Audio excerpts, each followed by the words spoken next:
I'm Eric Sabri, your Wayne County Treasurer. If you're living in the home of a deceased family member and you're facing property tax foreclosure, the probate process can be helpful to you. If you file a probate petition and notify our office, the foreclosure proceedings will be halted during the probate process. Contact us at 313-224-5990 or email us at taxinfo@waynecounty.com. We're here to help.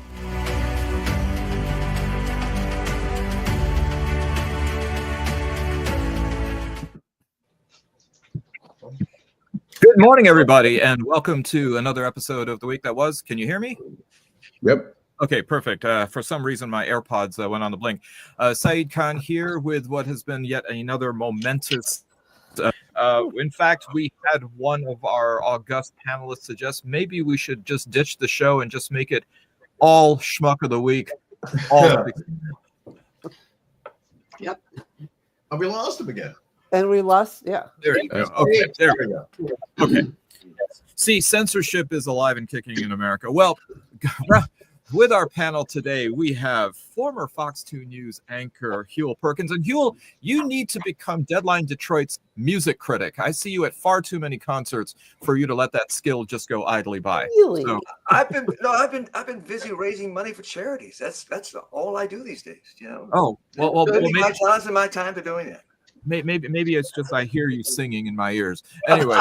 So, We've got you. We've got two of our usual three attorneys. We've got Bill Seikaly and Joel Sklar. I think Steve Fishman hasn't cleared his confirmation hearing yet. So we've got labor and community activist Barb Ingalls. We have veteran journalist Nancy Derringer. And of course, we have co-founder of Deadline Detroit, Allan Lengel. Well, I don't even know where to begin, so I'm just going to begin with, let's get the very sad news out of the way first, which is, of course, the American Airlines jet, which upon final approach to Reagan National Airport 2 days ago, had a midair collision with a military helicopter. And here he is, fresh out of the Senate confirmation hearings, Steve Fishman, the third of the troika of lawyers. So way to make it. I hope you left Kash Patel in the lurch there, Steve. I only shut up because Huel's here. The rest of you guys are hell with you. I just can't. Never stopped you before. Boy, Steve, if you were the first person to say that about Huel, then you'd get the prize. Well, the fact is that over the Potomac 2 nights ago, we had a crash with the 64 killed on the American Airlines commuter jet coming in from Wichita, Kansas, and 3 American military personnel who were in the helicopter. There was a rather interesting press conference yesterday that involved the new Secretary of Transportation, Sean Duffy, Vice President J.D. Vance, and several other key officials in the government, each speaking and swearing fealty to President Trump, who then took the stand in what I have to characterize as one of the more unusual press conferences that, what would be the word that was not present? Yes, disciplined. When it came to the rhetoric, as some of you probably heard, President Trump blamed the helicopter right off the bat, and then blamed DEI. The PTSD to COVID. You know, when he would waltz into the Fauci and Deborah Birx's briefings and just start flapping his jaws. But anyway, go ahead. Sorry. That's why it was So we have this incident right now. NTSB and other government agencies are certainly investigating, as they do. Lost in this is the fact that on January the 20th, the FAA head resigned, ostensibly because of the fact that Elon Musk was putting pressure on him because apparently the FAA director had been rather salty about granting Elon Musk permission for some of his commercial needs. What are we to make of this aviation accident, the first one with fatalities in the United States in several years, and the politicization of it? Who'd like to begin? Well, the politicalization of it has got awful. The lack of empathy is striking. Typically when there's a disaster, there's a paternal voice that comes over that says everything's okay, we're going to be fine, the loss is awful, let's grieve as a nation for all these loss. Instead, you have invective. This attack on people who are not white, essentially. It is insane to blame DEI for anything having to do with this disaster, but it's convenient for Trump. The truth has never gotten in the way of anything for him, and he will continue to find somebody to point a finger at and blame and grieve. And that's what we're in for the next 4 years. No personal responsibility, no sense of I'm in charge, but I'm not at fault. Welcome to the next 4 years. We had it before. We're going to have it again. I heard that he has restored the bust of Winston Churchill into the Oval Office and gotten rid of Truman's "the buck stops here" sign.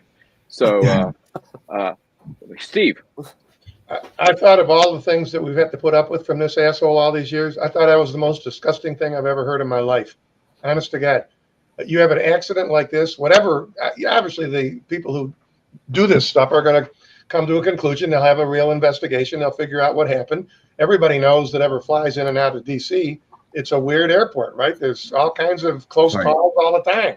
Yes. But to react like that, forget being the president of the United States. If he were just a random person walking down 7 Mile and talked like that on national television without even a pause for what happened to these people and their families, if these people who voted for him, if they watch that and they can still say, God, I'm glad I did it, then I don't know what we're up against.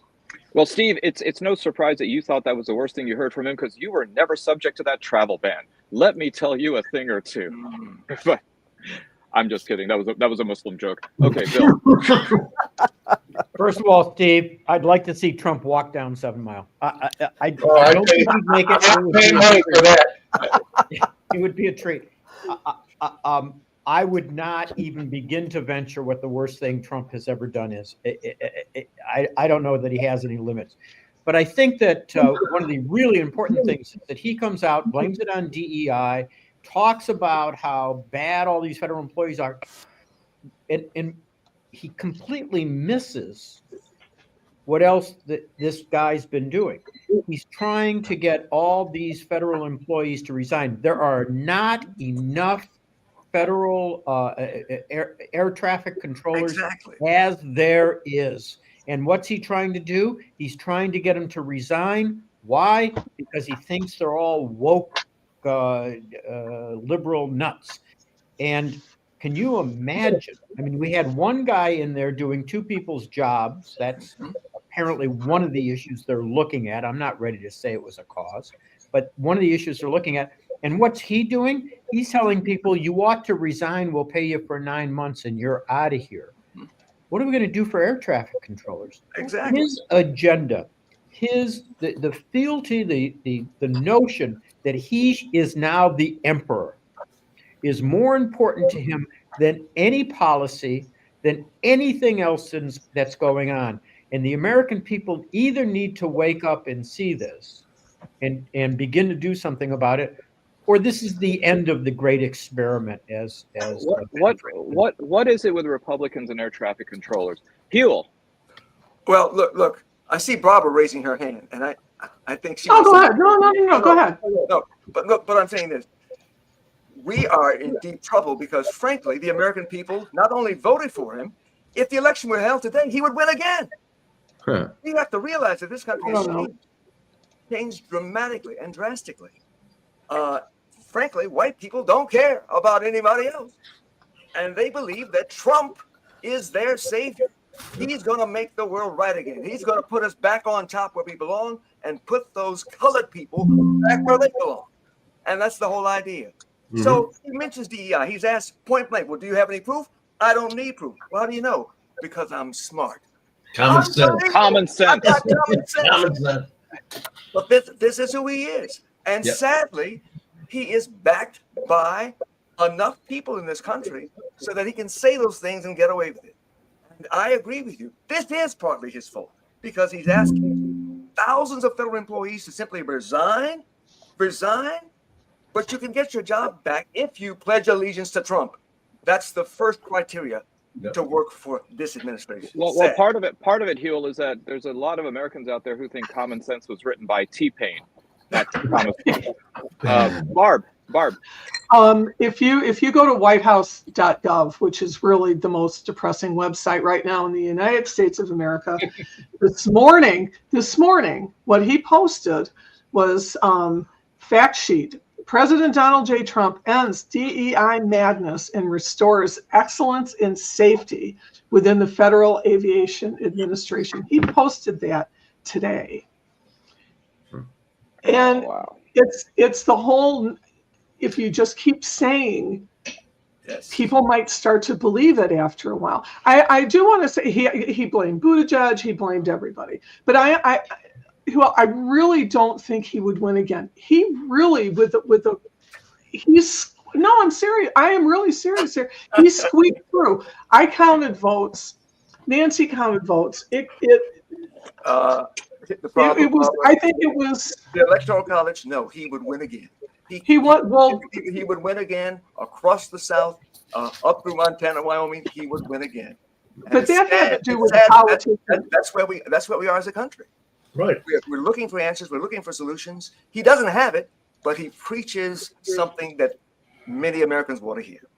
That's Allan. true. But I also think that the people of the United States, and we have to get rid of it. I don't know if we'll ever get rid of the Electoral College now, but that was where all the politicians that did that. That wasn't the people who voted, or the people that didn't vote. I think, one of the analogies here is that people, it's like when you're married and you get divorced, and then a year later you say, that wasn't so bad. I think I'm going to remarry that person. Or you break up with somebody, and 8 months later you go, I kind of miss them. And then you get back together, and then you realize why you broke up. And I think people are realizing that with Trump. It was like, it wasn't so bad. And now they're going, oh, yeah, I remember the chaos and the shitstorm this guy created. Can we not relitigate or redo the election? It's like I feel like it doesn't even matter. It doesn't matter at this point. I'm not relitigating. I'm just saying what's happening now is that we're starting after 2 weeks to see why 10 days. It's been 10 days and it feels like 2 years. I was just going to say, I'm not stepping on you, Bill, but it was 10 days into the Trump presidency, and we have already announced that we're building a concentration camp. And don't tell me that Guantanamo Bay is going to be anything other than a concentration camp. Exactly what it is. Auschwitz Bay, they're calling it. They're not calling it. Go ahead. Bill. Yeah, I think that I think Huel's right. I think this is where the country is, but I do think it's important to ask why. And I don't want to relitigate whether we would or wouldn't win the election. But the guardrails are all down. We, in a time long ago and far away when I had hair on top of my head and it was dark, I was a social studies teacher. And I am aghast at how few people remember basic civics. Mm-hmm. Congress has separate obligations. It is a separate branch. The Senate has a separate duty, whether you're a Republican or Democrat, to give advice and consent and to actually vote on these candidates, these nominees, and they're not doing it. Why? Because Trump comes out and publicly announces anybody who votes against my folks is going to have an opponent put up against them. They will regret it. We have eliminated all the guardrails. The courts, if you're appointed by Trump, you have to be loyal to Trump. Yes. The courts really are, I think, our last bastion, our last possible stand, and we're hanging on to that by a thread because 3 of the Supreme Court justices, in my book, are absolutely crazy, and 1 is just crazy. But the courts are our last. Don't forget corrupt. He passes. Yes. He writes these executive orders. He did not withdraw that executive order because he thought twice about it or because he realized that it harmed people. He withdrew it because he knew it would not pass constitutional muster, and a judge said so. And a Reagan-appointed judge struck down another one as the most unconstitutional thing he'd ever seen. People have got to realize that the guardrails are down. This experiment is close to over. But my guess is that the guardrails are going to be what what Trump takes away in a sense. You know, if you're going to abolish Medicaid, that's going to have a direct impact on people's lives. When you abolish the $35 insulin, shot, that's going to impact people's lives. I think the fever can only break if those people who love Trump suffer enough where they don't feel like they're a martyr for the cause, but they're getting fucked. Forgive me, but that they're getting screwed. They can finally know they're being taken. When those benefits go away, when the federal benefits go, disability benefits go, they're all going to be cut away. You're going to have to cut entitlements to justify everything Trump is doing. At that point, the people that are poor, that are in need, that live on food stamps will realize, my God, maybe this wasn't the best call for me. Joel, can I ask you a follow-up? Yeah, sure. But what indication is there that is ever likely to happen? This guy doesn't have to stand for re-election. Once the guardrails are down, it doesn't matter who suffers. I got it. The oligarchs are the only ones he's going to rely on. Well, he needs adoration and affirmation from a whole bunch from a crowd. Trump is an entertainer. He's not a president. He needs adoration. He needs love. And when those who have come to his rallies no longer come and deplore him and say awful things about him, that's when the fever breaks. And it's when their lives will be made a living hell. They may be a hell now. They'll be a hell worse. When you take away FEMA, again, another flood in Florida, we're not going to help with any money. People who are Republicans whose lives are impacted in a very adverse way that is very tangible, maybe at that point they'll realize this guy's the con that everybody's saying. But Joel, that's going to take a while. That's going to take possibly years.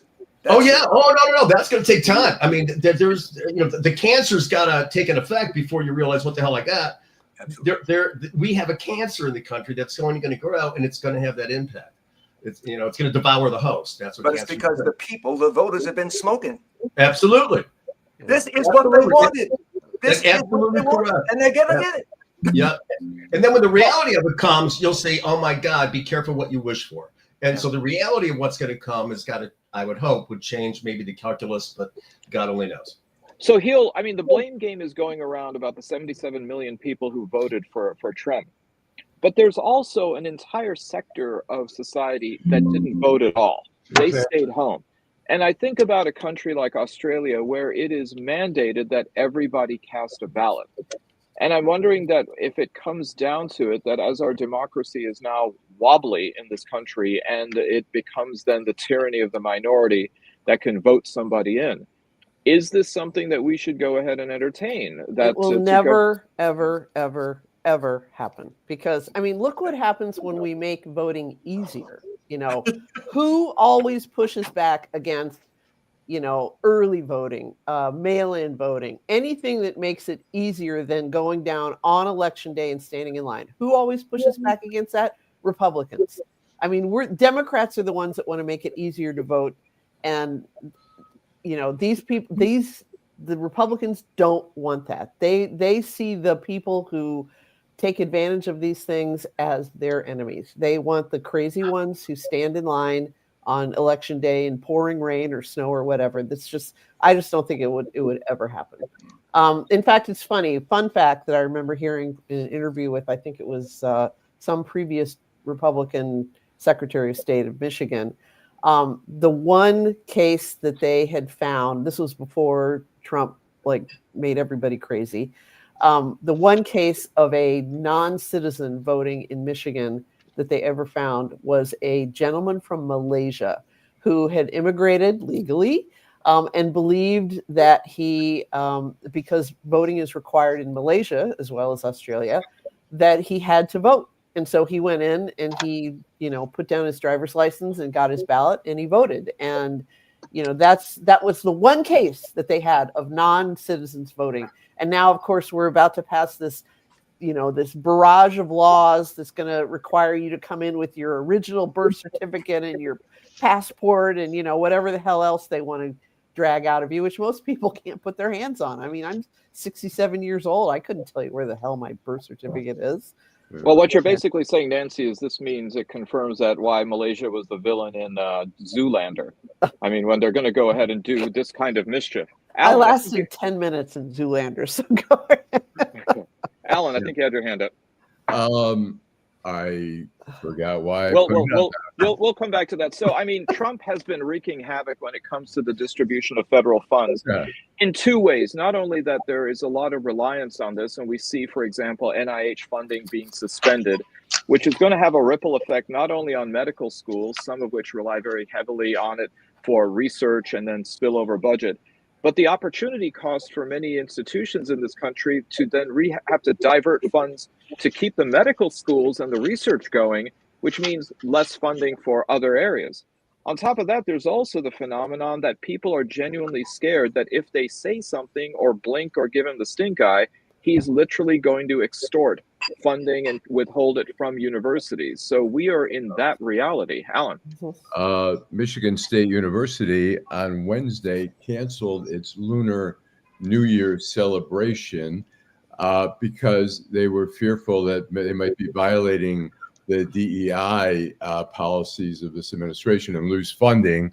I see there's a story today in the state news, the school paper, saying that another university group stepped up and did a celebration yesterday. But just the fact that school, a university of all places is fearful of having a Lunar New Year celebration, which is so like innocent, and they're worried about it. I mean, it just shows, everything we're seeing, like ABC News. I'm sorry, I've done a lot, been in the news business a long time. I at the news, the Washington Post, I had stories vetted by lawyers and stuff like that. I'm pretty well aware of the media laws. And for ABC, I'm sorry, to give $25 million, the bar is so high for libeling the president of the United States. And then secondly, let's just say, it was so close between what Stephanopoulos said, calling it rape, and the judge at one point referred to it as a rape. There's any libel lawyer would have taken that case. And then what's the damage to a guy who's been cheated on all three of his wives, who's been accused of sexual assault by 20 people? How much damage is that? Like $2? Actually, Alan, it's the other way around. It enhanced his reputation. What you have to understand in these cases is, of course, these aren't even close to being admissions that, maybe we did something wrong. They're bribes. They're bribes. Exactly. They are bribes. They are. And one of my, I was the panelist who said we could do an all Schmuck show today. But one of the lengthy lists that I have is Mark Zuckerberg, Paramount Pictures, Jeff Bezos et al. Zuckerberg is paying him $25 million for this bullshit troll suit that Trump filed over, get this, being kicked off of Facebook. That thing right after January 6th, he should have been kicked off of Facebook because he was lying. It's like this. There is no right to be on Facebook. It just doesn't exist. It's their platform. Right. They can allow in who they want, and they've kicked people off many times before. That is a bribe. $40 million for this ridiculous Melania documentary from Bezos. That is a bribe. These are bribes, and they are bribing the president of the United States in plain sight, and nobody is saying anything. It's driving me insane. I only disagree with Nancy slightly. These are not bribes. This is extortion, because it's going the other way around. All right, whatever. They're trying to pay him to do something. He's extorting the money from them. I want the money to be on the right part. Thank you. Thank you for that, Dr. Lawyer. I appreciate it. Nancy, make sure you know which direction the possession arrow is in. Okay, here's a quiz for all of you. What do bald eagles, Kansas, and the Democratic Republic of Congo have in common? That's a puzzler. What is it? Isn't it? Well, let me tell you, they all have consequences because President Trump has suspended communications of all health-related agencies to the American public and is pulling the United States out of the World Health Organization. In the Democratic Republic of Congo, there is an Ebola outbreak. Kansas has the largest tuberculosis outbreak in history. And because we don't know about the avian bird flu, one of the unintended consequences is the high rate of fatalities among bald eagles. So there you go. Speaking of RFK Jr., his cousin, his first cousin, Caroline Kennedy, daughter of JFK, made a video opposing his confirmation and adding to the long list of crazy stories about this crazy person. His basement, his garage, his dorm room were always the center of the action, where drugs were available, and he enjoyed showing off how he put baby chickens and mice in a blender to feed to his hawks. Well, that explains why he lost the job at Jamba Juice. I guess it's... Oh, my God. Well, so here is former ambassador to Japan, Caroline Kennedy, throwing shade at her cousin. And also showing that the one person who must be sleeping better at night these days is other cousin William Kennedy Smith, who had been seen as the black sheep of the family for the suspected rape charges about 30 years ago. So, Dr. Willie, I guess you're doing all right. So, what does this mean with the roller coaster of the confirmation hearings of Robert F. Kennedy Jr., who is being slated for the role of Secretary of Health and Human Services, including then also handling some other agencies or sub-agencies like the CDC in there? What does it mean? Yes. We're in a world of hurt. I mean, we are screwed if this guy takes over the, HHS, and he's probably going to be confirmed with all of them. And that's another one of my schmucks of the week. That never... The inmates are running the asylum, man. That's what's going on. I mean, the inmates are running the fucking asylum. That's where we are. Did you see what his former running? I'm sorry, I interrupted. Go ahead, Barb. Bad idea. Go ahead. Oh, RFK Jr.'s former running mate is threatening. Nicole Shanahan. Nicole is threatening. She says, "I will make it my personal mission that you lose your seats in the Senate if you vote against the future health of America's children. I want to say to Mitch McConnell, Lindsey Graham, Lisa Murkowski, Susan Collins, Bill Cassidy, Tom Tillis, blah, blah, blah, blah, blah. Bobby may be willing to play nice, but I won't. If you vote against him, I will personally fund challenges." What the fuck with these? Well, look, she's a billionaire, and she is a billionaire because of the Supreme Court's dastardly decision in Citizens United.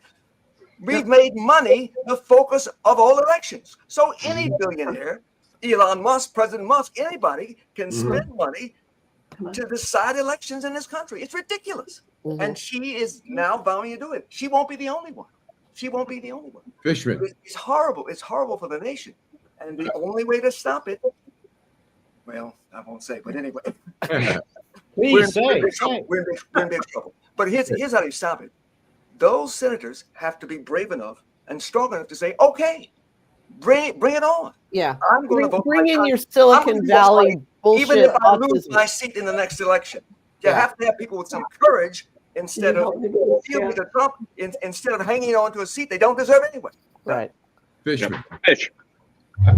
I've been following what Cassidy was his questioning. He's a doctor, number one. I wouldn't be surprised if the same three plus him vote to keep the guy out. I mean, I can't imagine Susan Collins and Murkowski and McConnell, for God's sake. The guy suffered from polio as a kid. I can't imagine he's not going to vote again. And I got the feeling, Cassidy was one of the ones that voted in the impeachment thing too. I think, he's got a profession to go back to if he gets beaten in the primary or whatever. But I wouldn't be surprised if he voted against. And I think that can keep it from coming out of committee, if I'm not mistaken, right? I think it doesn't even get out of committee if he votes against it. I think. I'm not sure. It might have been Tulsi Gabbard, but there's so much garbage out there. Who can remember? So that's the thing, Fish. You got Tulsi Gabbard up for a spot, and you've got Kash Patel for FBI director. Yes. And I mean, these hearings just are the worst kabuki theater that you could ever possibly imagine watching, and yet the chances of all three of them getting confirmed is still on the books. Alan.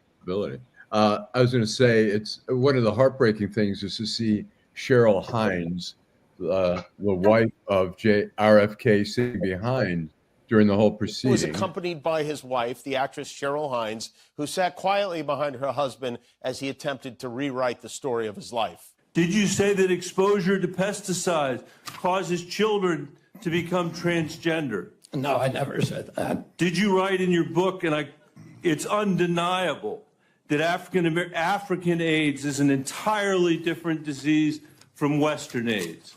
Yes or no, Mr. Kennedy? I'm not sure if I made that. Okay. Did you say Lyme disease is a highly likely militarily engineered bioweapon? I probably did say that. Did you say that COVID-19 targets black and white people but spared Ashkenazi? I quoted this. You know, I can't even laugh at this stuff anymore. I look at her and I remember that not just a couple weeks ago, she was like hawking some bullshit, her skincare line or whatever. All these actresses, they want to be Gwyneth Paltrow. And, with him in the shower in the background, Bobby, what are you thinking? She's awful. She's totally canceled as far as I'm concerned. I can't even laugh at that anymore. All right, Alan, let's go to a quick commercial. All righty. Hold on. Let me get that commercial here. So smooth. Yes. Well, a curveball. I should have labeled this men of a certain age. Hi, I'm Eric Sabri, your Wayne County Treasurer. If you're living in the home of a deceased family member and you're facing property tax foreclosure, the probate process can be helpful to you. If you file a probate petition and notify our office, the foreclosure proceedings will be halted during the probate process. Contact us at 313-224-5990 or email us at taxinfo@waynecounty.com. We're here to help.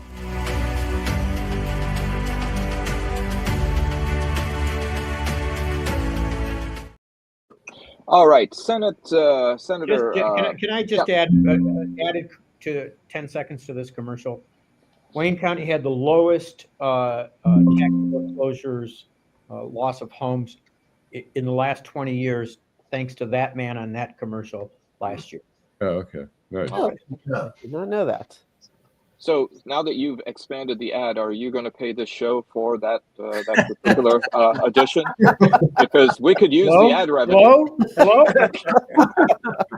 They want money? No, we want money.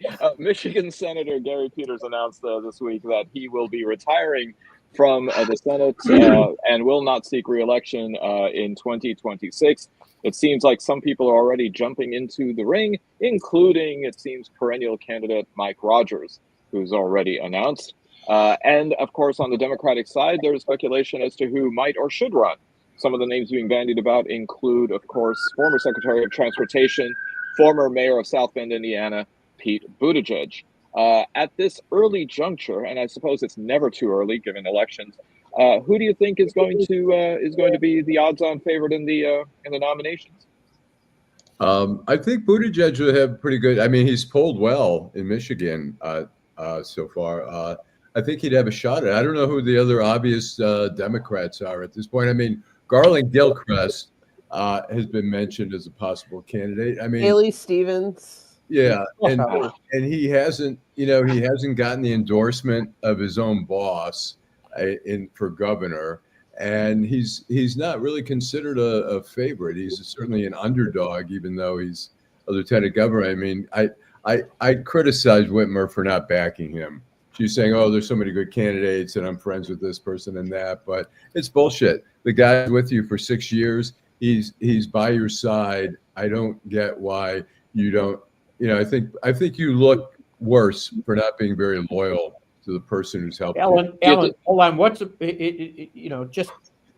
Yeah, go ahead. Let me follow up with a question for you. Sure. What if she really believes Jocelyn Benson's the better candidate? Well, I agree loyalty is important, but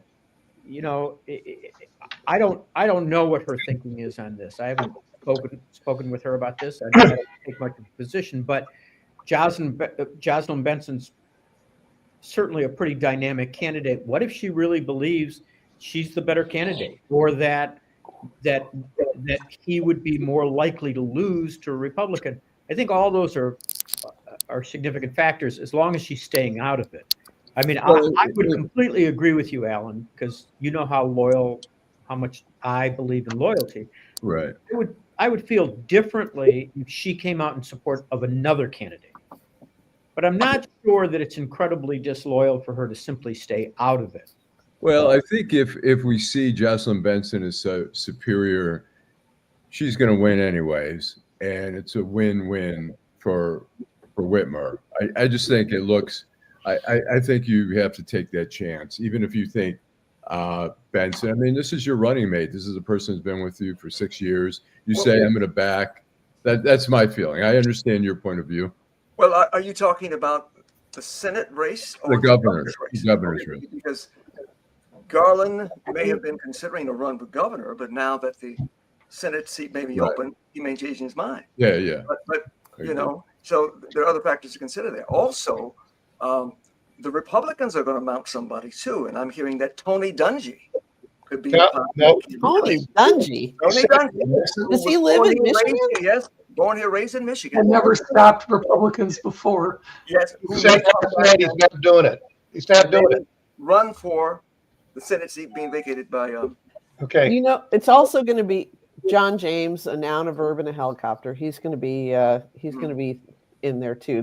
The emptiest suit in the Michigan delegation is, you know, whoever it is who ends up replacing Gary Peters. I hope they have a functional set of, you know, I guess you'd say balls, because I always liked Gary Peters. He was a hardworking guy, but he's been voting. I think the only Trump nominee that he voted against this last week was Hegseth, and it's like you have no price to pay now. There's no political price to pay. Nobody's going to primary you. You're out in a couple of years. It's like, start voting against this nonsense. It's like, I don't want to hear about your plans down the road. Steve. Here's what Tony Dungy said. I'm reading it to you. I went and found it. Not sure where this idea came from, but it didn't come from me. I love my home state of Michigan. I pray they will elect a senator who honors the Lord and leads the people well. But I can assure you it won't be me. Number one, I'm not a politician. And number two, I live in Florida. So well, that didn't stop that guy from the UP. What's his face? Well, with language like that, with language like that, he's not going to run as a Democrat. Elissa Slotkin only won the last race by 20,000 votes. Yeah. So I mean, they have to choose carefully either side. Yeah, Bill. Yeah, first of all, I want to say a couple of things. One is, I know that Whitmer came out on The View and said, no, she's not going to run. Anybody who thinks that she's not, that's done, I think is being premature. I think that there's a high likelihood that Gretchen Whitmer will run. I think she will not run if she chooses to go for the presidency.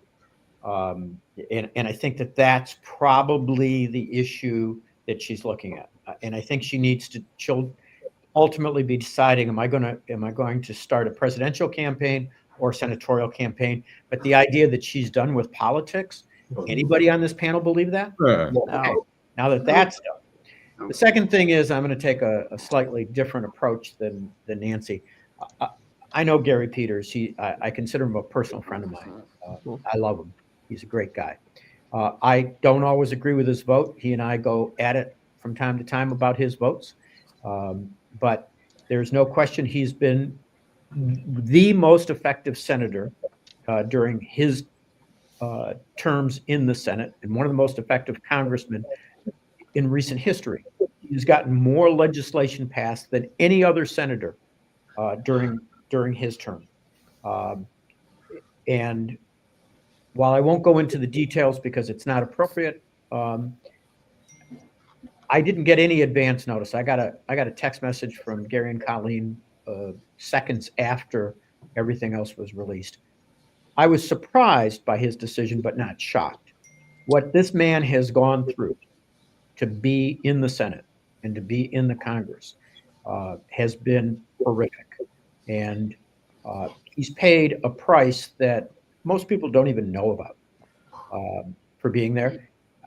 I think he's a man of great courage, and I have a great deal of respect for the fact that he stepped down. He told me when he decided to run for the Senate that he was not going to hang on to the seat forever, that it would be inappropriate. Most people, when politicians say things like that, laugh, either in front of the politician or away from the politician. He's a man who kept that word. I think he's a man of great integrity and deserves a lot of kudos. And you notice how early he made and announced this decision. which is also something that uncharacteristic for most politicians. The rules have changed. We need a street fighter, and Yeah. he's not a street fighter. Oh, but he would never claim to be a street fighter. No, I realize that. What I'm saying is, he's one of the most cerebral guys we have in the Senate. He is, and he's a good guy. I've talked to him too. I mean, I agree with everything you said. All I am saying now, though, is we can no longer go high when they go low. We have go lower. Nancy, you and I don't disagree about that, but you would never elect Gary Peters to be a street fighter. I mean, he is akin to Gary, which is probably one reason he's retiring. Is he's just doesn't have the stomach for this kind of fight. But. Well, he has been the conscience of the Senate. He has managed to create relationships across the aisle. To be honest with you, I could never create. I mean, he works with Rand Paul, for God's sakes. Yeah. And has managed to get Rand Paul to vote on things that Rand Paul has never been willing to vote on. That vote for Kristi Noem was so bad, though. Yeah. And his reasons were bad. His reasons were bad. Exactly. So how much do you think? Oh, sorry. Go ahead, Alan. I was gonna say, and maybe Bill may be the best to answer this. What would happen if Gary Peters stepped down early and then Governor Whitmer appointed Garland Gilchrist to that, or would that be too risky of a... you really are boosting Garland Gilchrist's career, right? for president. Yeah, I look at, I have no inside information on this, so take this with a grain of salt. That's not who Gary Peters is. Gary Peters does not believe in doing things like this. Yeah. Gary Peters is the kind of guy who would announce his decision early so that there could be a primary in which the Democrats could make the best decision possible. But this king-making stuff, he tends not to believe in doing those kinds of things. Okay. He happens to believe in the system in ways that most of us don't anymore. Yeah. Right. So Mayor Duggan, Michael Duggan, who's also announced his gubernatorial run as an independent, seems to have doubled down on calling migrants illegal. Is this something that may hurt him, or is he leaning more toward the independent vote and seeing if he can pick off some Republicans? Huel, you seem to be nodding. Yeah, I mean, we all know Mike Duggan, and I've never heard him use that term before, but he's using it now. And I think it is an indication that the run for governor of this state, that he is, first of all, running as an independent, and that he is courting people outside of the traditional Democratic Party. And he's doing so in a way that he hopes will make him palatable, acceptable to both sides. But he claims it's merely a term and not an insult. He sounds more and more like he's trying to be more and more like a Republican. I mean, more conservative, more Republican-like, and I think he's trying to grab that vote and at the same time keep the most ambitious man in Michigan. He'll say anything. I'm not a fan of Mike Duggan.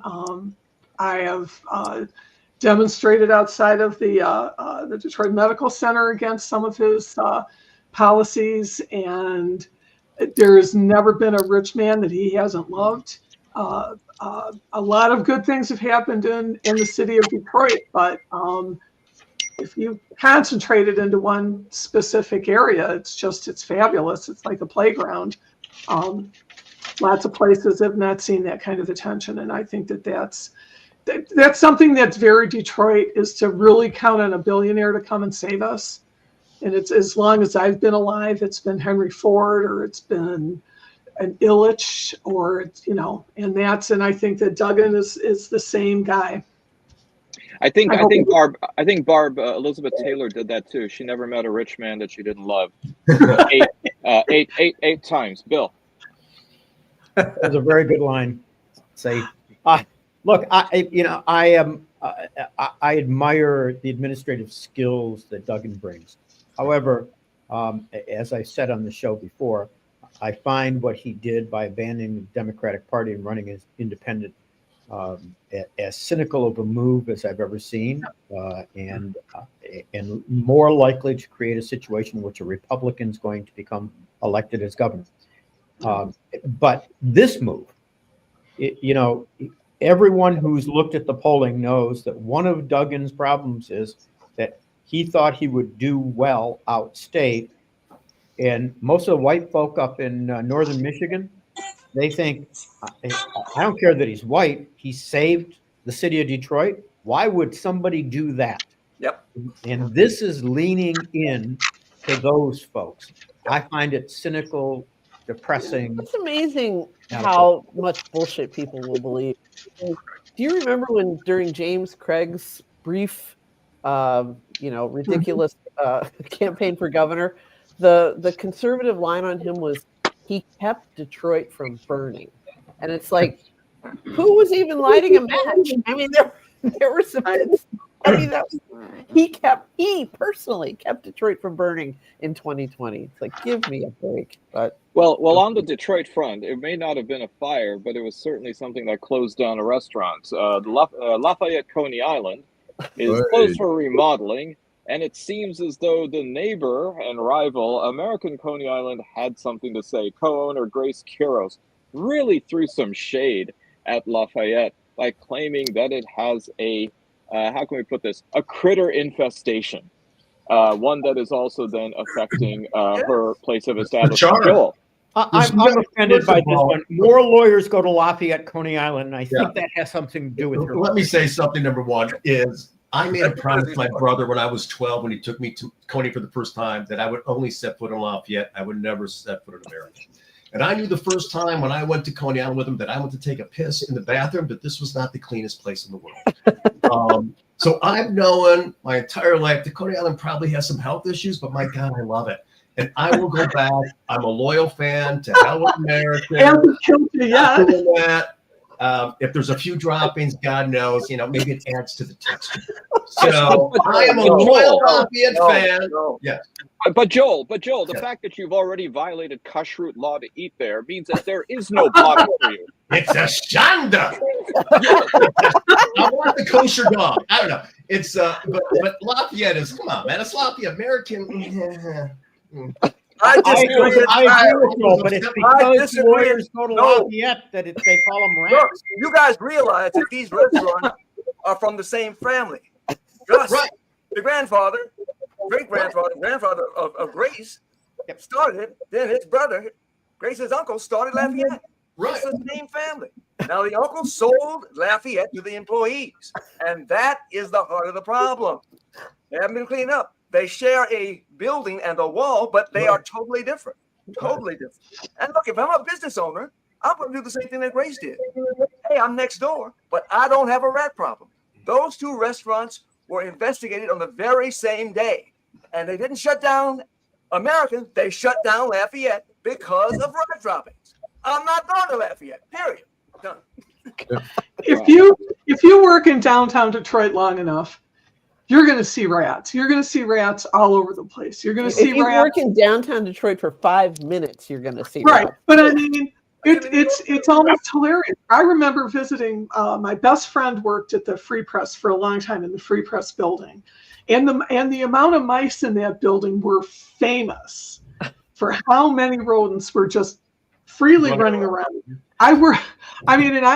My professional life, my life of working, I worked all over different places in downtown Detroit, shoe stores and the newspaper building and stuff. Rats. It's a part of life. And I just think this whole thing is so funny. And like Joel says, show me how many people have died from eating at Lafayette Coney Island. I mean, eventually everybody. I'm spiritually uplifted every time I take a bite. It's the perfect heat. Everything's perfect about the county. Everything, man. Here's a rat. Here's a rat. You'll never see the buns from 2 weeks ago. They always get the same amount of onions. I don't know how they do it. It's a science tool. Stop it. I mean, they gotta hire Joel to do an ad. Joel, I have to say, if you do die from eating something there, you're gonna have. I'm gonna write you the best obit ever. When he was 12 years old, little Joel Sklar pledged his. My brother made me promise. Don't ever go next door. Ever. Yeah, but Nancy, you're gonna accuse him that on his funeral cortege that they're playing too much Motown. Yeah. So. Deep cuts are okay. Here's a rat you'll never see at Lafayette. Some way bringing that back. Yes. So by the way, for those who are conflicted about going downtown, let me still tell you that Costco, the hot dog is still $1.50, and you get a drink, but it's switching from Pepsi to Coca-Cola products very soon, coming to a store near you. So for those of you who actually do, like myself, care about keeping kosher, you always have a home at Costco. So there you go. Oh, they don't sell kosher hot dogs anymore. They're beef. They're all beef, but they're no longer kosher. That works for me. That works for me. I'll take that. Yes. So, those reconstructionist hot dog eaters like me. So yeah, go ahead, Alan. Okay, I want to play this quick video of the JFK. The one thing I'll agree with Trump releasing the JFK files. One of the reasons that they have kept these files secret so long is that intelligence agencies all say the threat to national security outweighs public interest. Yes, we cannot have our 60-year-old secrets fall into the Soviets' hands. Sir, look at this. Apparently, Americans are close to developing something called fax machine. It will allow us to send borscht recipe with push of button. So before we go to our last segment, I do want to go ahead and mention a couple of passings. One local, a real mensch, Renee Lichtman, who was an activist and just an amazing person who always strove for human rights. May his memory be a blessing. And the other one, which, Steve, I'm even going to hazard a guess, you've heard of her, Marianne Faithfull, the British singer who was the muse of Mick Jagger and Keith Richards, who wrote their very first song, As Tears Go By, inspired by her. The day, yes. That's there right. you go. And by the way, she was also the inspiration for the Holly song, Carrie Ann. They felt a bit diffident about using the phrase Marianne because they didn't want Keith to, kind of go medieval on it. But a wonderful singer and the end of an era. So thank you, Marianne. I was listening to Broken English this morning. So there you go. There you go. Such a powerful album. Yeah. It really is. Alan, let's go to the last segment. Downtown Detroit, Robert Wells, Schmuck of the Week. All right, Huel, since you're occupying the Paul Lind, Whoopi Goldberg Center Square, why don't you go first? Well, Mark Zuckerberg is my Schmuck of the Week. Dancy, you put your finger right on it. These people are, whether they're bribes or extortions, they should be illegal. Mm-hmm. And for Mark to give in so easily, he should have fought this. He would have won in court. That makes no sense whatsoever, except that you're paying Trump for something. And so, I got to ask what you guys think too about this conglomerate of technocrats who are now running the world. I don't think anything. I think we look like the Soviet Union. I think that we've become an oligarchy. But yeah. I think that means. Does that mean that we're going to bring back the fax machine? Because I'm waiting. Don't forget, Google Maps claims they're going to start calling it the Gulf of America. But only in America. Yeah, but only in America, right? Yeah, exactly. Let's talk about something that makes you want to move away. So yes. Well, I want to see what if they rename Bay of Pigs. Joel. I'm going to go with the priest Calvin Robinson in Grand Rapids, who was speaking about, I think, pro-life, whatever, and gave the Heil salute. Always nice in a church to say it. Nice to see the fucking Heil salute. And he was defrocked, which is a good thing. But the temerity by which people have to show their hatred so blatantly is just another reflection of where we are as a society. There are certain times we kept our mouths shut because we knew we had to, or we bit our tongue because it was the right thing to do. That's not happening, and it's terrible. So the quiet thing is being said out loud. Right. Steve. Right. Well, I have one, but I have to say, Huel brought up what I always bring up here. Chief Justice Roberts is always involved in the Schmuck of the Week conversation because of Citizens United. And when Bill says it's an oligarchy, that's what caused it, and that's what's allowed it, and that's what's going to continue to allow it, because that Supreme Court will all long be dead by the time it ever changes, if it ever changes. Mm-hmm. But my original Schmuck of the Week, before Huel reminded me about Chief Justice Roberts, was Kash Patel. All of them are assholes that are getting interviewed. But this guy is to me, I cannot believe that they're standing in lockstep with a guy like this, denying he said what he really said. Oh, I have a question for, maybe you guys know the answer to this. When the senators are questioning, do they have access to showing the guy actually talking? Are they able to do that? Because they'll ask him, did he say something? And he'll say, well, I didn't really say it that way. There's a video, right? Right, Are they able to show those videos? Yes. I gotta believe they could. No, when they're Like Allan kid, yeah. They could. well, then maybe they're just lousy cross-examiners. Because I would play what he said. Then I'd say, all right, sir, which word of those do you disagree with, or which word of that did you not say? But in any event, he's my schmuck of the week. He was the worst of the worst as far as I was concerned. This is a scenario that you've brought up a few other times. I think we were talking about the Trump Georgia case, where you always say, just play it in court and then say, is that your voice? True. That's all you have to say. Is that you? That's how you know. Is that you? Just one more endorsement for a cashless society. Barb. I'm fairly notorious on this panel for my dislike of legacy media and my complete disgust with what's come with it. But today, Eric Wemple of the Washington Post wrote the most dismissive, sneering story about Jim Acosta and his decision to not go into the middle of the night to do a show. I just really, even by their standards, it was just really poor. And, you know, there really are, one of the bright spots to me that's coming on right now is a lot of these guys that are leaving the legacy media are forming their own outlets, the Contrarian and the Bulwark. And these are all staffed by people that just could not stand. They couldn't work for the LA Times anymore. They couldn't work for the Washington Post anymore. They couldn't work for the New York Times. And Jim Acosta is joining Substack. And it makes it a little bit harder. It's, you know, we're so used to going to one source and opening up and looking at it.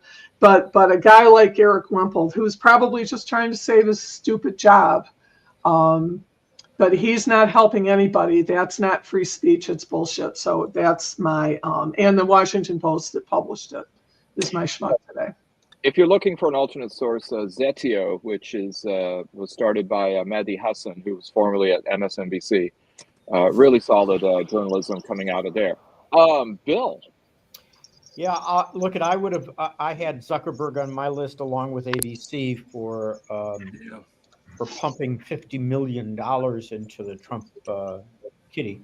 But I think that this week of all weeks, the Republican senators deserve my Schmuck of the Week award for failing to fulfill their constitutional duties and really looking at the advice and consent clause, how you can vote in favor of these people. I mean, whoever thought Mitch McConnell would do the right thing? Right. In the upside down. Yeah. But and fail at it. But he tried. I mean, this is just incredible to me. This cabinet has so few qualified people running it, and the danger and risk that they create to this society.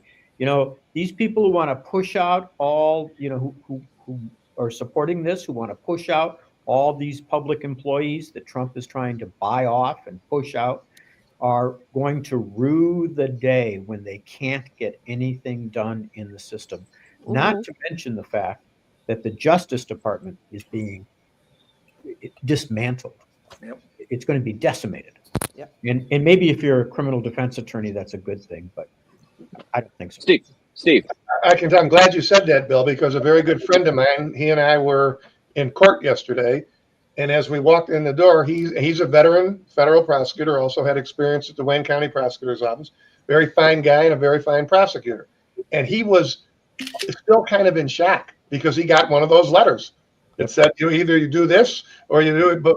And I said to him, well, you know, it's one thing to read it in a newspaper, but it's another thing when a good friend of yours you've known for 30 years tells you that he received one. And he said the entire office, I've talked to two or three people, they're all just in kind of shock. and nothing is going on. The only reason we were in court because the judge made us come for something. Other than that, there's nothing going on. So just seconding what Bill said. All right. Nancy. Okay. Stephen Henderson, late of the Free Press, and Nolan Didley, currently of the News, have been working this dog and pony show around civility for a while now. They apparently have formed a little nonprofit, and they go around doing presentations where they talk about the need for civility. And they always pose as, look, I'm a liberal and I'm a conservative, and yet we are still friends. So why can't we rule the country? Yeah, a little bit rock and roll. Yeah, exactly. Well, apparently they're taking it next month to the Holocaust Center, and Nolan, of course, wrote a column, which is probably asked to do to promote this event because, and he brought up the lack of civility toward Jews, the rising anti-Semitism, connected to the Gaza situation, which I fully agree is terrible. But the idea that we are talking about civility and the need for us all to get along at this particular moment in history, it's like arguing about like what side of the teacup you put the little Demitasse spoon at a time when your house is on fire. It's like you guys really have to like adapt this thing to a complete new era. And I also want to say it's general. I was looking at I went to their website and I was looking at the list of schedules that they do. They do a lot of Zoom sessions for this, for churches and so forth. And it's like, these are all like lefty organizations, and the Holocaust Center probably likewise. I don't know that much about it. But why is it always us who are talking about, let's extend the hand of brotherhood across the chasm of our differences? If you can show me one session that these guys do with, say, the Mackinac Center or the Acton Institute or some other West Michigan or anywhere else in the world, a conservative organization that is as concerned about civility. I'm a Republican, I'm a Democrat, and yet we are still friends. It's like, I can't even. So I'm just throwing Pete Lucido on that. Yeah, isn't the rest of that ad brought to you by Project 2025? But I'm saying a pox on all their houses, the Holocaust Center, Stephen and Nolan. What? You got to be kidding. Man, they're both friends of mine. And I know they are. I mean, I know both. Stephen, I don't know Nolan, but it's like, this is just, read the room. It's the wrong message for right now. Wait, Huel, if you're buddies with Nolan, I mean, I know him, but I'm not buddy. Would you tell him to quit speaking? I know them both, Listen, I know you. I can't speak for Lengel and Sklar, but just tell him to quit talking, speaking up for the Jews. Tell him to just mind his own Gentile business. That kind of shit. Go to the event and say that. I'm a Republican, but I speak for the Jews. By the way, the correct answer, Nancy, is that the spoon must be placed horizontally parallel to the handle of the cup. So my people know things about this, and when I say my people, I mean the British. Yes, the British know. Yes. As long as you don't start speaking for the Jews, that's okay, Saeed. Let people go. Steve, that would be a Shonda. She's Britsplaining me. She's Britsplaining me. Alan.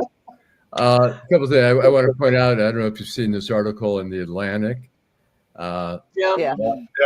Interesting. And then my schmuck of the week is, and I'm going to play this, Tom Cotton, Senator Tom Cotton. This tells you all you need to know about the tone of these hearings. This is Tom Cotton, Republican chair of the Intelligence Committee.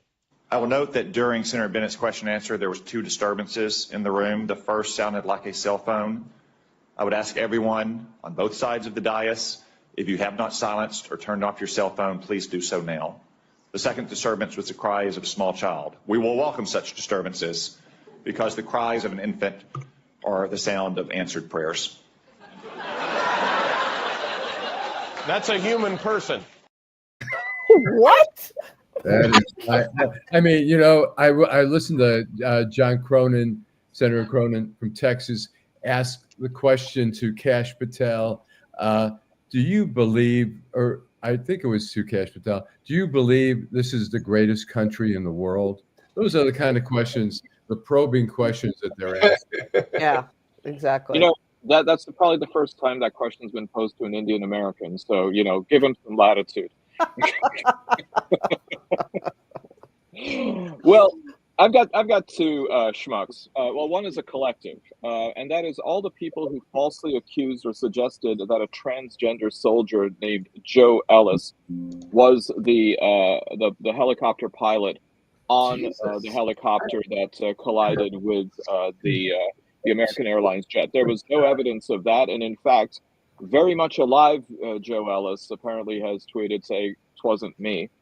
But really, my schmuck of the week, and really the schmuck of the fortnight, has to be, well, you know, even more, the schmuck of the season, NFL referee Cleet Blakeman, who is probably single-handedly responsible for getting the Kansas City Chiefs into the Super Bowl a week from Sunday. Last week, we saw in the game against the Buffalo Bills almost the invention of new penalties to go ahead and screw over the Bills. And then really what was terrible was a 4th and 1 where it seemed that the entire world, including probably satellite triangulation, showed that Buffalo Bills quarterback Josh Allen had crossed the threshold and got the first down. But no, not for Blakeman. And on top of all that, they didn't even allow for a pool report to occur after the game so that he could be interrogated by the press. I'm sure that Roger Goodell, the head of the NFL, probably had something to do with that. But this is almost as corrupt as that other malfunctioning government, or I should say entity, the U.S. government. So, schmuck of the week, Cleet Blakeman.